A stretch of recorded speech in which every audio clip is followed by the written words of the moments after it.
I got one for you right off the bat. I figured you would. Give me a good Gino Ford story. I know he played at Cambridge, and he was a great player. I'm not sure he was good enough to play for your Cincinnati teams, but he had a great career at Ohio and coaching. Mm-hmm. Tell me some stuff about Gino. I grew up with his dad. I mean, we grew up together, played bitty basketball together against Little League. His grandpa, Chick, was a coal miner. His grandma's name was Chubby. They moved to Cambridge when Gene got the Big Gene got the Cambridge job. Yeah. Hell of a shooter. He's a better player than he was a shooter. Yeah. Good player.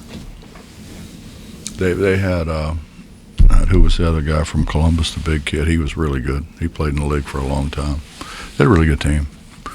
We played them in midnight, the midnight game. Everyone, yeah. ESPN did the midnight games. Yeah. What else you want to know? I was going to say, his stats were pretty good at Ohio U. I think a little better than yours. He was a good player. Yeah. I hardly got in at Ohio U. He didn't play with Bacon, Maurice, and Tony.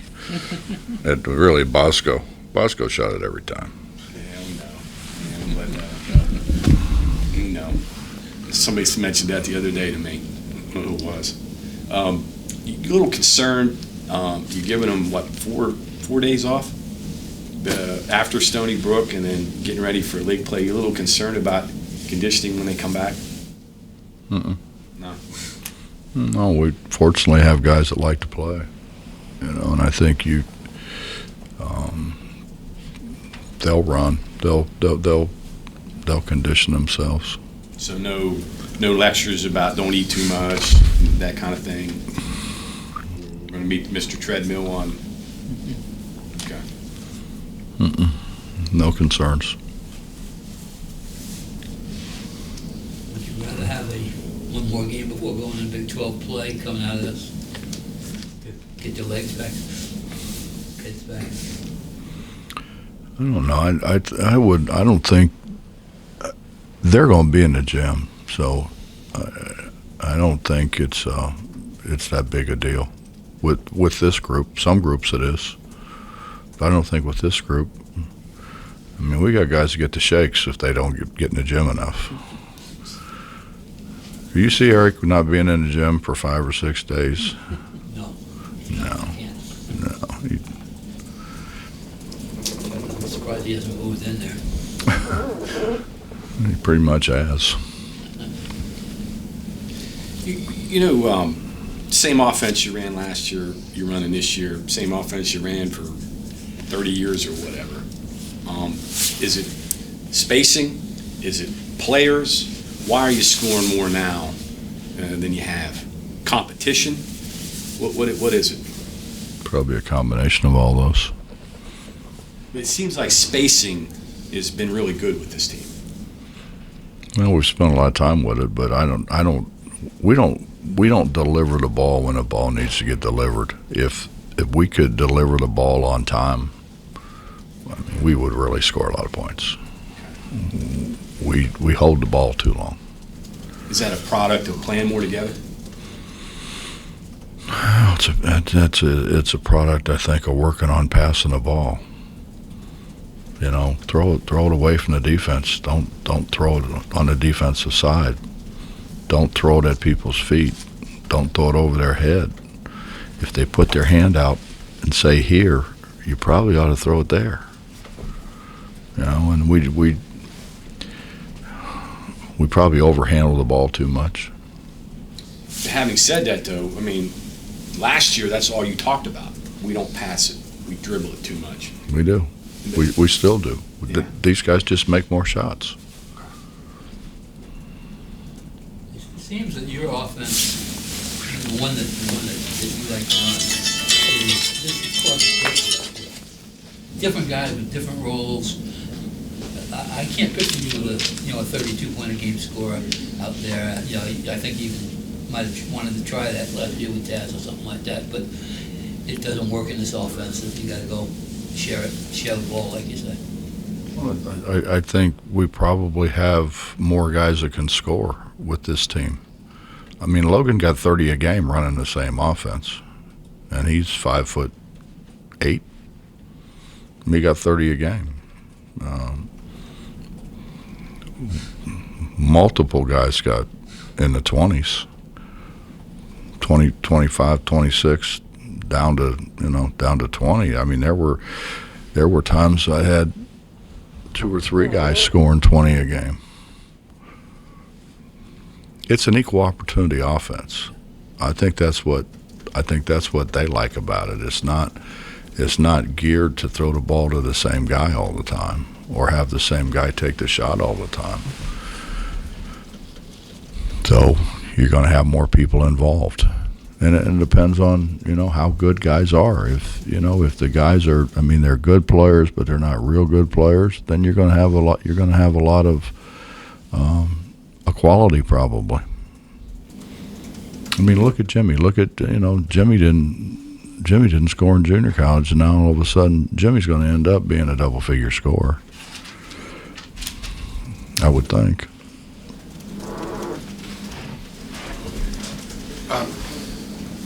Paperwork stuff here. Has the appeal been filed? Did you guys file that for Jose? I'm out of it, man. You're out of it. Okay. Yeah. That, I've passed the baton. okay. Were you surprised that it got denied the first time? Mm-hmm. Yeah. I think everybody was. But that was passed along. Shane, Steve had a lot to do with that. Compliance had a lot to do with that.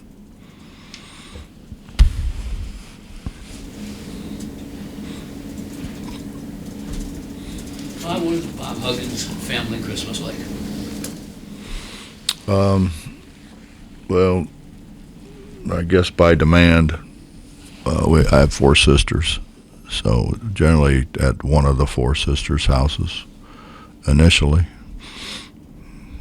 Sometimes the brother in the middle. Sometimes at Harry's house, but predominantly it's at my sister's. One of the 4. Have any of your teams ever played on Christmas? I don't think so. I think we played Christmas Eve, maybe. It says you. Listen, if we got on Homer Simpson, we played at Cincinnati. We played at midnight. We played on Christmas, I'm sure. Now, what have you gotten the desired aggressive offensive traits out of Keatry after 2 seasons? Kind of push him a little bit. Well, we need him. He and I have had several conversations about we need him to one, run the show, but more importantly, to be able to score it as well. Now he was a pretty big scorer in junior college. Now they played different. They played up and down a lot faster than what anybody at this level plays. But he's worked at it too. He's put time in. He's shooting the ball way better than what he shot the ball before. He's a willing driver now too. Well, we want him to be. The more pressure you can put on the rim, probably the more times you get to the free throw line.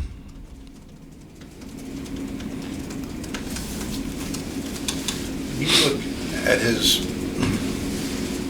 assist numbers from this year to last year, is it a matter of just more guys making shots when he's throwing the ball, or is he running a better offense, so to speak? The assist numbers can be funny sometimes, I guess. He had the ball a year ago and had 2 guys who could probably make shots as well as virtually anybody we had here, maybe minus Deshaun. I mean, Taz and Sean's problem wasn't making shots. They could make shots. The problem was so could their man. Taz and Sean, I think they were also your leading assist guys though last year. I don't know how that would work, but Well, I don't know how.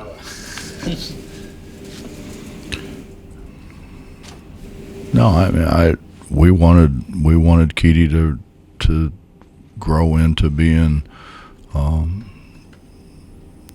point guard. I mean, but we did the same thing with JC. We did the same thing with Deuce. I mean, they were probably more. JC wasn't probably, but Deuce was. I mean, he was more a scoring point guard. JC kind of grew into that.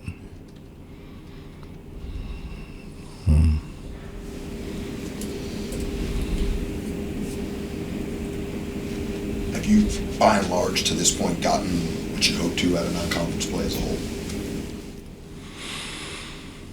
Yeah, probably other than one game, yeah.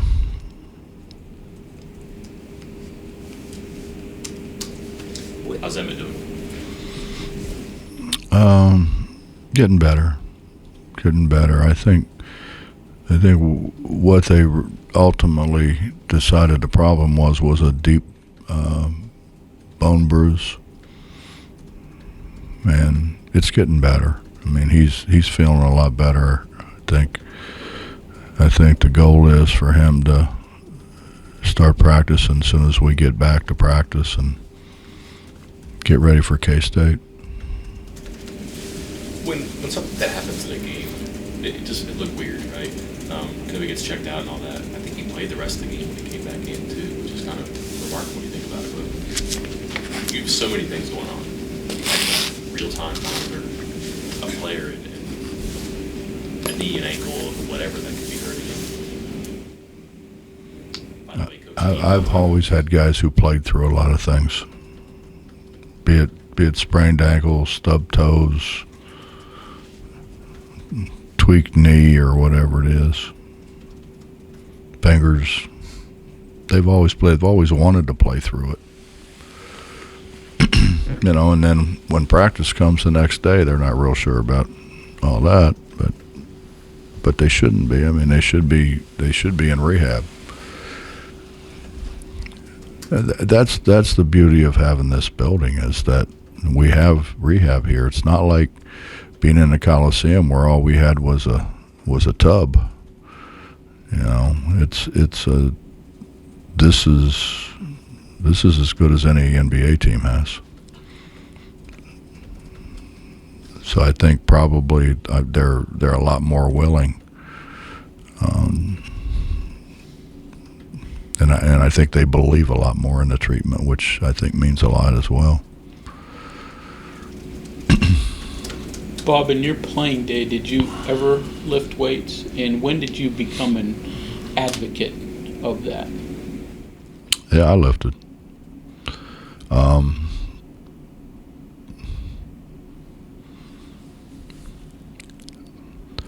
When I really started taking it really in earnest was when Dr. Cruz was here, and I had some classes from Dr. Cruz, and it was, I mean, he's the guy who, he didn't convince me. He did a great job of teaching it. And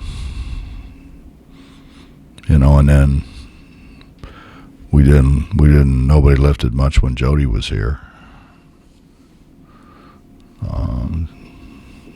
And I went to Ohio State and people lifted a little bit, and then I went to Walsh and I saw the players. I'm like, oh my God. So we lifted a lot, and lifted a lot at Akron. Lifted a lot at Cincinnati. I think Cincinnati's probably when actually I called here and I needed a strength coach. I was the strength coach before, and so I needed a strength coach. So I called here and they said, we got a great guy here, Mickey Marotti. And so I hired Mick. And obviously Mick has gone from basketball. He got an absolutely incredible notoriety for being a basketball strength coach. I mean, a lot of it was, I think if we had 13 guys, I think 11 of them bench pressed over 300 pounds or something. It was something that had never happened, I don't think, ever in college basketball. So Mick, justifiably so, got a lot of credit, and then moved on to Ohio State, which he hasn't left. But I've been blessed. You know, the guys that I've been able to attract here have been. Sean's phenomenal. I mean, Sean is probably the best basketball. Well, he's not probably. He is the best basketball strength coach in the country. He's done it with several NBA teams. I mean, you think about getting those guys to lift as much as they play and as much as they travel. But they all love him. You know, they all give him credit for a lot of things that happen in their career, and I think that bodes well for here. You know, in that our guys know that he's dealt with pros. So. And then I think it helps that and when I told him when I hired him, I mean, you tell us what you need, we'll get it. So we've got everything. You know, when LeBron made the cryo chamber popular, we bought one. When Deuce found a light bed somewhere, still don't know where he found it, but he was going to the light bed, and I'm like, man, you don't need to be driving after a game out to somewhere else to the light bed. So we bought a light bed. I think if you look at what we have from a strength and conditioning standpoint, and also from a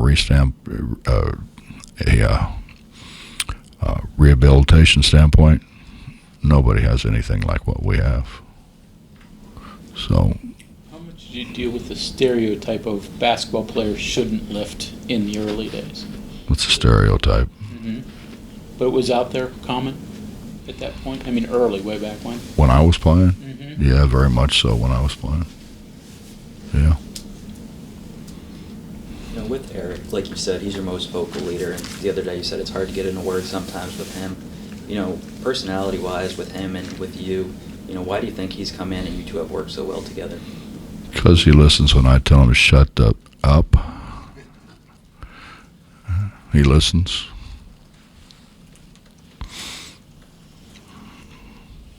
I mean, he's... When I think it's getting to the point where enough's enough, I just tell him shut up, and he shuts up.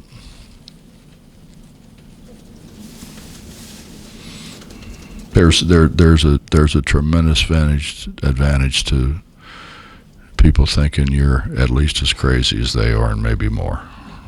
It's a tremendous advantage. I think that was what Trey said his first impression of Eric was when he got here in the summer.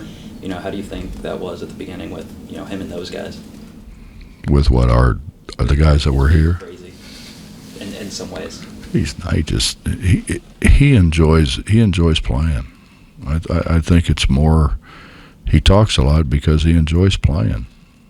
He's not. It's not derogatory. It's just sometimes you get tired of hearing the same voice. You know.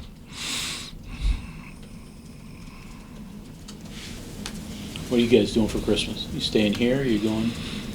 What am I doing? Yeah. I got to go to my sister's, man. Good cook. Oh yeah. There's 4 of them. I mean, you get a pretty good variety. Yeah, I mean, we went to my mom and dad's before my mom passed away, and then, you know, my dad sure as hell wasn't going to cook, so he went to the girl's house too.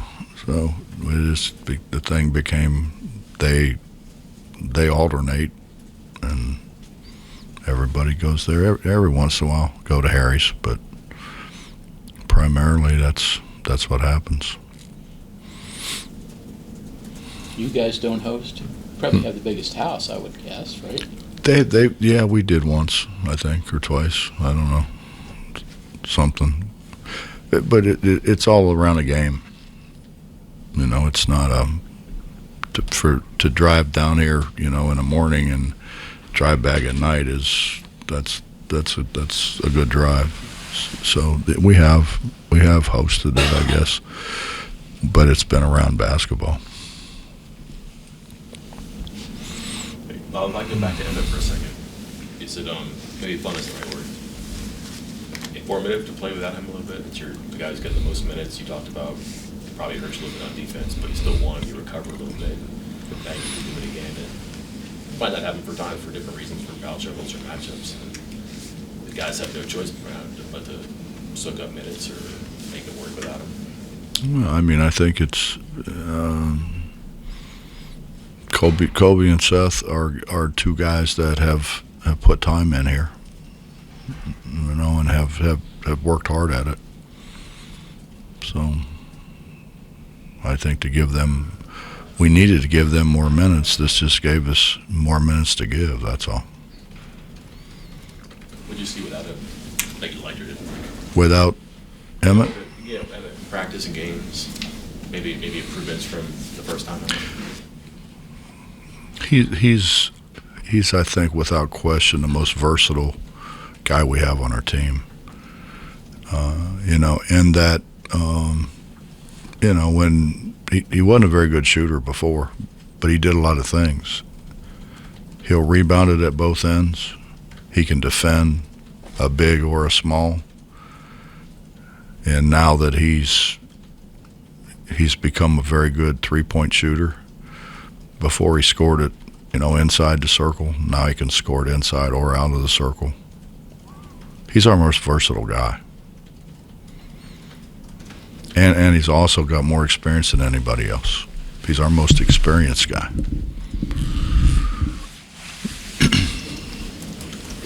Jimmy talked Sunday about finishing through contact and some of the stuff that you kind of advised him there. How important is that for him, and how difficult of an adjustment is that for him at this level? I don't think it's much of an adjustment for him. I mean, I think the year that he spent out there, I think probably was a lot more beneficial for his perimeter game than it was the physicality. But he knows about the physicality in this league. He spent 3 years in this league, so it's not like he doesn't know what's coming.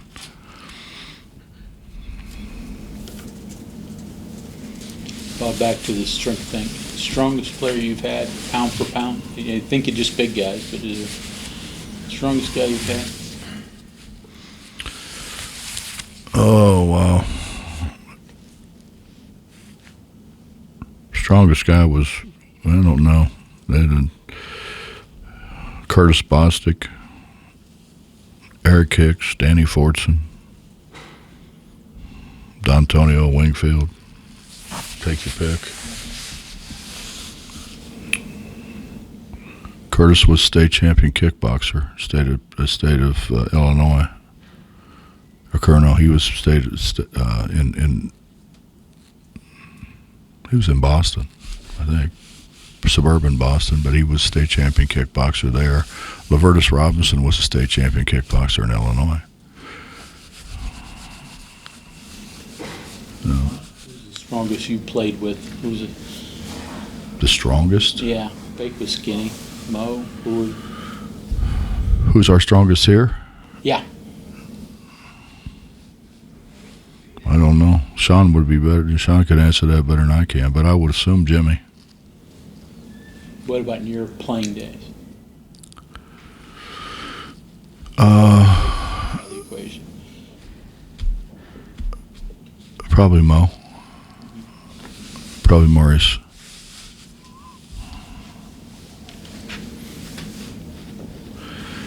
Mo was the thing that I kind of like to, when somebody brings Mo's name up. We were getting ready to play Notre Dame, and we did our whatever, our practice thing, and then they came out, and they come out with this big boom box. I mean, big boom box. And playing all this music, and they're just kind of laughing and having a big time. And Mo and I were coming out of the tunnel. We just went in and showered stuff after practice. And Digger said to, I guess he was talking to us. We were the only two there. He said, "We're going to whip your ass tomorrow, boys." So with 3 or 4 minutes to go, we're up 20-some, and somebody's shooting a free throw. I don't remember who. And Mo walked over there, and I'm like, so I walked over because one, I wanted to hear what Mo said, but acting like I was being, peacemaker. So Mo looked over at Digger and said, "Hey, Digger." Digger didn't pay attention. He said, "Hey, Digger, I'm talking to you." He turned around and looked at him. Mo said, "We beat your ass today, didn't we, boy?" I'll never forget that.